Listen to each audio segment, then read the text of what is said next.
Nora હોલના એટલે કે અમેરિકાની એક કાઉન્ટી છે એના મેયર જેમ્સ લેમ્બર્ટીએ પ્રમુખ સ્વામી મહારાજને પ્રથમ જ મુલાકાત અને પ્રથમ જ એ કાઉન્ટીમાં પધરામણી વખતે કી ટુ ધ સિટી આપી. ત્યારે અમારા વડીલ સંત પૂજ્ય વિવેક સાગર સ્વામીએ પૂછ્યું કે તમે તો પ્રમુખ સ્વામી મહારાજને પહેલી વખત મળો છો, તમે કદાચ પ્રમુખ સ્વામી મહારાજ વિશે વિશેષ જાણતા પણ ન હોય, તો તમને એમને કી ટુ ધ સિટી આપવાની કેવી રીતે ઈચ્છા થઈ? ત્યારે એમણે વાત કરી કે તમારા જે સ્વામિનારાયણના સત્સંગી છે ને, એટલે એવું બોલેલા કે તમારા જે રેડ ડોટ ઓન ફોરહેડ એટલે કે જે તિલક ચાંદલો કરનારા બધા અહીંયા થોડા ફેમિલીઝ છે, અમે લોકો એ લોકોને ઓબ્ઝર્વ કર્યા છે. એ લોકો ક્યાંય નેબરહુડમાં ઝઘડાના પ્રશ્નોમાં નથી, એ લોકોને કોઈ ટ્રાફિકની ટિકિટ નથી, એ લોકોના કોઈ કોર્ટમાં પ્રોપર્ટીના કેસીસ નથી ચાલતા, અને બહુ પીસ લવિંગ કમ્યુનિટી છે, બહુ સર્વિસ લવિંગ કમ્યુનિટી છે. જ્યારે જ્યારે પણ સમાજમાં જરૂર પડે ત્યારે શ્રદ્ધાથી આગળ આવીને સેવાઓ કરે છે. એટલે અમને એવું થયું કે આવું ચારિત્ર્યયુક્ત, નીતિ નિયમયુક્ત, સંયમી જીવન એ આટલા મોટા સમાજને જે વ્યક્તિ પ્રેરણા આપી શકતી હોય, પડાવી શકતી હોય, એ વ્યક્તિના જીવનમાં તો ચારિત્ર્યની દ્રઢતા કેવી હશે, એ વ્યક્તિના જીવનમાં સંયમ નિયમ કેવા હશે, એ જાણીને અમે પ્રમુખ સ્વામી મહારાજને આજે કી ટુ ધ સિટી આપીએ છીએ. તો રેમન્ડ વિલિયમ્સની વાત સાચી કે Pramukh Swami Maharaj is providing the oxygen of character to the morally suffocated society. આ પ્રમુખ સ્વામી મહારાજના જીવનનું મોટામાં મોટું કાર્ય. આટલી બધી કી ટુ ધ સિટીઝ એમને મળી, ક્યારે અહમ નથી આવ્યો. એ કી ટુ ધ સિટીઝનું પ્રદર્શન એમને ક્યારેય યોજ્યું નથી. લંડનમાં સુવર્ણ તુલા થઈ, બીજી જ ક્ષણે કોઈ વ્યક્તિએ ક્રોધિત થઈને એમનું અપમાન કર્યું, પ્રમુખ સ્વામી મહારાજ સ્થિર રહ્યા અને શાંત રહી શક્યા. દિલ્હી અક્ષરધામનો ઉદઘાટન સમારોહ થયો, હુઝ હુ ઓફ ઇન્ડિયા હતા, president, prime minister, opposition leader, live telecast વિશ્વભરમાં ચાલુ હતું. પ્રમુખ સ્વામી મહારાજ આદર ભાવે હાથ જોડીને બોલ્યા કે અમે આ સ્પર્ધાથી નથી કર્યું, ઈર્ષાભાવથી નથી કર્યું, કેવળ ભગવાન સ્વામિનારાયણ પ્રત્યે અમારી ભક્તિ અદા કરવા માટે, અમારા ગુરુ યોગીજી મહારાજનો સંકલ્પ હતો એ પૂરો કરવા માટે ગુરુ ભક્તિ રૂપે અમે આ કર્યું છે. આ ચારિત્ર છે. અહંકાર ન હોવો, ક્રોધ વ્યક્ત ન થવા દેવો, ક્રોધ ન હોવો,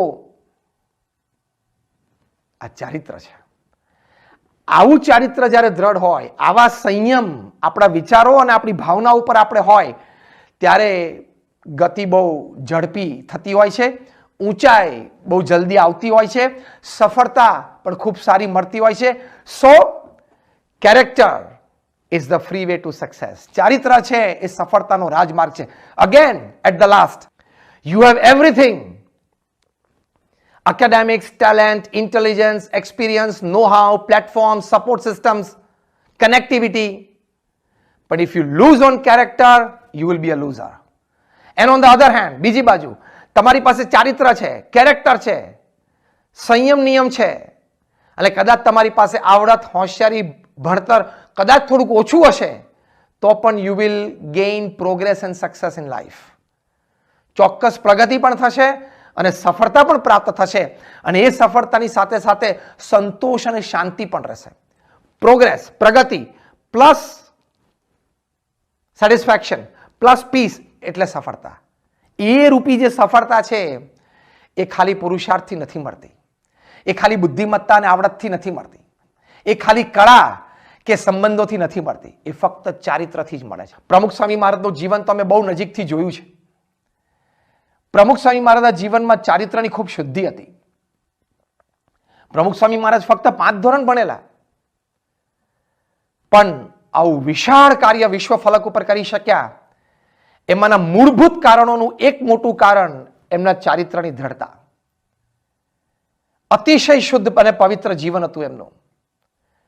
ડોક્ટર કુરિયન સાહેબ જે એનડીડીબીના ચેરમેન હતા અને વ્હાઇટ રિવોલ્યુશન ભારતમાં લાવ્યા, એમણે પોતે 1985માં અક્ષરબ્રહ્મ ગુણાતીયન સ્વામી દ્વિશતાબ્દી મહોત્સવ વખતે મુખ્ય મંચ ઉપરથી એમના સન્માન પછી પ્રવચનમાં વાત કરી કે આપણને ભાગ્ય જેવો ખ્યાલ આવે. પ્રમુખ સ્વામી મહારાજ તરફ અંગુલી નિર્દેશ કરીને બોલ્યા કે આવી પવિત્રતા, આવી શુદ્ધતા અને આવી કાર્યનિષ્ઠા, આવી નિસ્વાર્થ ભાવના શું કાર્ય કરી શકે છે.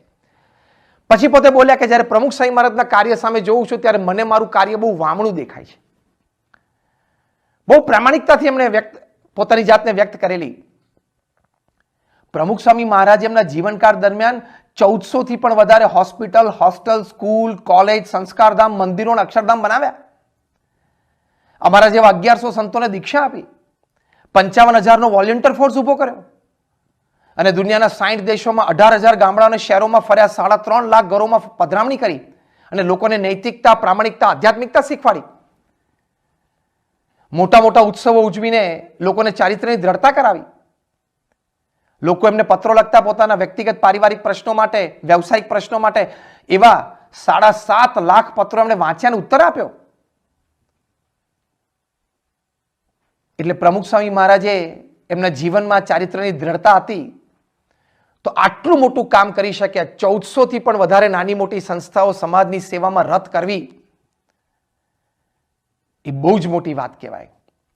1971ની સાલમાં પોતે ગુરુપદે આવ્યા પછી 2016 સુધીની આ વાત, એટલે કે 45 વર્ષમાં પ્રમુખ સ્વામી મહારાજે 1400 થી પણ વધારે સંસ્થા, એટલે ઓન એન એવરેજ તમે ગણો તો દર 15મા દિવસે એક સંસ્થા, દર 15મા દિવસે 45 વર્ષ સુધી કાં તો એક હોસ્પિટલ, કાં તો એક કોલેજ, કાં તો એક સ્કૂલ, કાં તો એક ગુરુકુળ છાત્રાલય, કાં તો એક સંસ્કારધામ, કાં તો એક મંદિર, કાં તો અક્ષરધામ એ સમાજને ભેટ આપતા રહેવું એટલે શું? જમીન સંપાદનથી માંડીને કન્સ્ટ્રક્શન અને ઉદ્ઘાટન સુધીનો પ્રસંગો દર 15મા દિવસે પૂરો થાય. આવું મહાન કાર્ય અને હજારો યુવાનોના જીવનમાં એમને ચારિત્ર ભેટ આપી. જે પ્રોફેસર રેમન્ડ વિલિયમ્સે the new face of Hinduism the Swaminarayan સેક્ટમાં લખ્યું છે કે પ્રમુખ સ્વામી મહારાજ પૃથ્વી પર કરે છે શું? એમણે પોતે લખ્યું છે કે Pramukh Swami Maharaj is providing the oxygen of character to the morally suffocated society. કે નૈતિકતામાં ગુંગળામણ અનુભવતો સમાજ એને પ્રમુખ સ્વામી મહારાજે ચારિત્ર રૂપી ઓક્સિજન આપીને જીવંત રાખ્યો છે. પ્રમુખ સ્વામી મહારાજના જીવનમાં ચારિત્રની કેવી દ્રઢતા હતી. પ્રમુખ સ્વામી મહારાજ ગાંધીનગરમાં હતા અને બેંક ઓફ બરોડાના નવા બ્રાન્ચ મેનેજર સુનિલભાઈ પારેખે વિનંતી કરી કે સ્વામી મારે મારા બેંકની શરૂઆત તમારા બેંક એકાઉન્ટથી કરવી છે. ત્યારે પ્રમુખ સ્વામી મહારાજે કહ્યું કે સુનિલભાઈ મારા નામે તો બેંક એકાઉન્ટ જ નથી. ત્યારે સુનિલભાઈને બહુ આશ્ચર્ય થયું કે આટલી મોટી સંસ્થાના પ્રમુખ, આટલો મોટો વહીવટ, દેશ પરદેશમાં પથરાયેલી આ સંસ્થા, એના સર્વેના બેંક એકાઉન્ટ નહીં. ત્યારે પ્રમુખ સ્વામી મહારાજે કહ્યું કે બધું ભગવાનનું છે, ટ્રસ્ટનું છે, અમે તો ટ્રસ્ટી છીએ. જો પ્રમુખ સ્વામી મહારાજના જીવનમાં આની શુદ્ધિ હતી. ભૂલથી પણ કદાચ ધનનો સ્પર્શ થઈ જાય તો પણ 25 વખત હાથ ધોઈ નાખવા એ ભગવાન સ્વામિનારાયણની આજ્ઞા છે. લંડનમાં એ પ્રસંગ બન્યો, કોઈએ ભૂલથી કોઈ નવા આગંતુક એમણે પ્રમુખ સ્વામી મહારાજના ખોળામાં પાઉન્ડ મૂકી દીધો. વ્યક્તિગત દર્શન વખતે સભા પછી ખ્યાલચૂકથી હાથ અડી ગયો. પ્રમુખ સ્વામી મહારાજે 25 વખત હાથ ધોઈ નાખ્યો.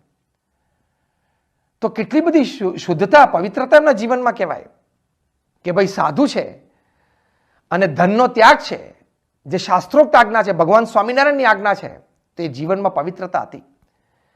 પ્રમુખ સ્વામી મહારાજ ત્યાં વિદેશ ધર્મયાત્રાએ મિડલ ઇસ્ટ પધાર્યા.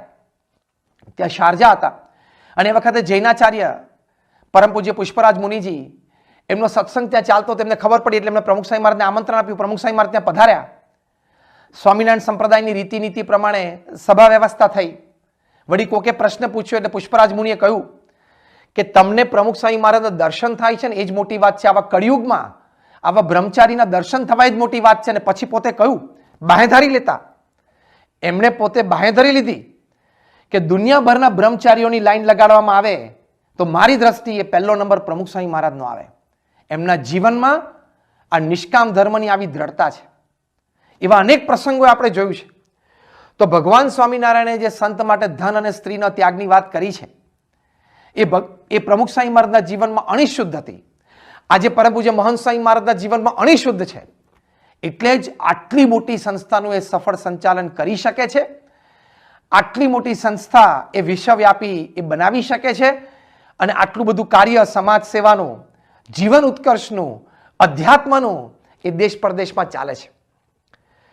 તો આ ચારિત્રની શુદ્ધિ છે.